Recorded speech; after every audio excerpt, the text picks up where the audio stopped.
Assalamu alaikum wa rahmatullahi wa barakatuhu. Welcome to class 3 of Al-Sarf. Inshallah ta'ala, we'll begin on page 18 for today's lesson, inshallah ta'ala. Today we'll be discussing transitive and intransitive verbs.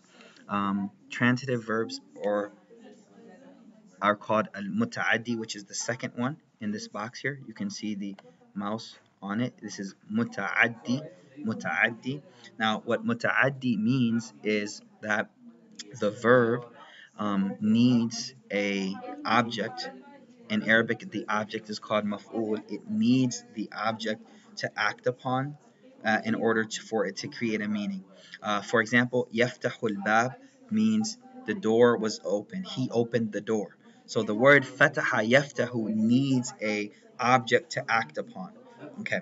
Now that is called muta'addi. So verbs will either be muta'addi or lazim. Now lazim means intransitive, meaning the verb will stand alone and still create a proper meaning. The example of that is yamshi. He is walking. Intransitive, yamshi, he is walking. This is a lazim verb. And that's the two types of verbs. They'll either be lazim or they will be muta'addi. Okay, so let's go forward. Inshallah, memorize these terms: lazim, and muta'addi. Lazim and muta'addi. Inshallah, transitive and intransitive verbs. Okay. Next, after that, we have another type of verb, which is positive and negative verbs. Ithbat and nafi. Ithbat are positive verbs. For example, yaf'alu, he is doing, and nafi is a negative verb. So you have lazim, you have muta'addi, you have ithbat, you have nafi. So when we talk about verbs, what we can understand now is that verbs can be different according to the perspective that you're looking at them from.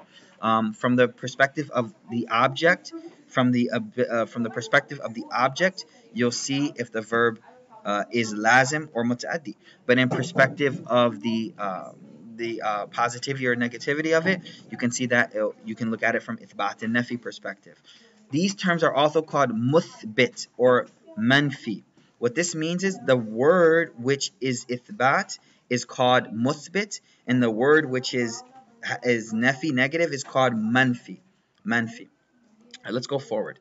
Now, regarding the doer of the action, verbs will either be ma'ruf, which is the doer of the action is known or stated, or it will be majhul, meaning the doer of the action is either not stated or not known, not stated or unknown. So you have ma'ruf and you have majhul. Now, what does ma'ruf mean? It means that the verb is mentioning the doer or stating who the doer of the action is. Here's an example: yaf'alu, he is doing, right? Or yadribu, he is hitting. However, you can have sometimes a verb which is majhul, which means that the doer is not being stated. Now there is a typo in our book here that says yaf'alu. That is incorrect. It's actually yuf'alu. It's actually yuf'alu. Okay? And now what that means is that the doer of the action is not being stated. It's called passive tense. The doer is not necessarily unknown.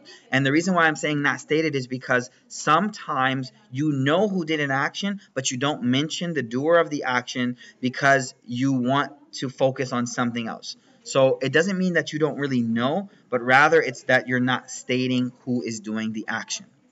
Okay? Everyone understand that? Okay, I'll take that as a yes, and we'll go forward, inshallah, to the next category. So let's recap very quick. On this page here, we have lazim, muta'addi, and in regards to the object, we have positive and negative verbs, and then we have active and passive in regards to the doer of the actions. Okay, let's go forward. Second category of verbs are regarding the number of root letters in the verb. I'm going to repeat that. regarding the number of root letters in the verb, there are two types mentioned here. Okay. The first type is called thalathi, and thulathi and rubai. Thulathi and rubai. So the word is actually thulathi with a dhamma on the tha. Thulathi and rubai. Thulathi are triliteral words, words that have 3 root letters. What that means is that some words will have 3 letters as their root, and some will have 4 letters as their root. Okay, some will have 3 as their root, some will have 4 as their root. Those are called rubai. Rubai. Now, the example you see is nasara and ba'thara.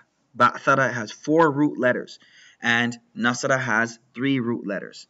Now, it gets a little complicated now because each of these categories, thulathi I mean, and rubai, each of them will further break down into 2 more categories, which is mujarrad,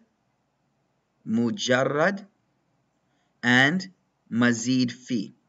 Mazid fihi. So, thulathi, 3 letters.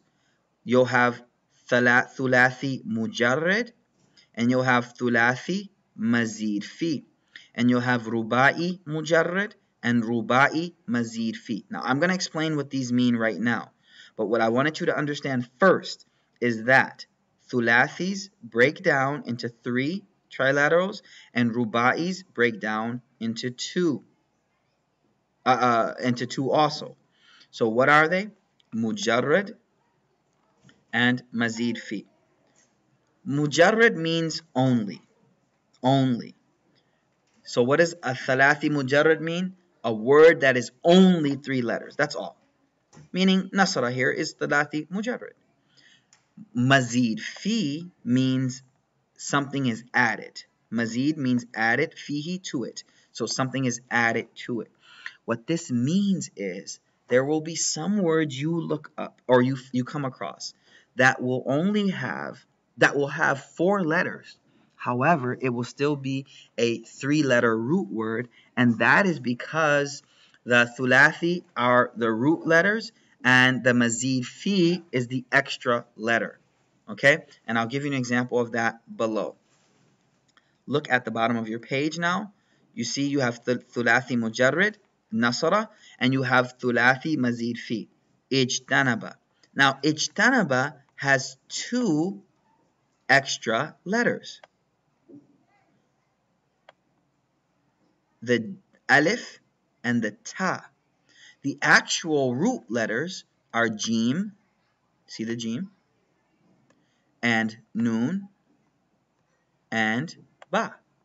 These are actually the root letters. Okay, these are actually the root letters. Jim, noon, and ba. So it's a thulathi, but there's extra letters, ta and hamza, alif.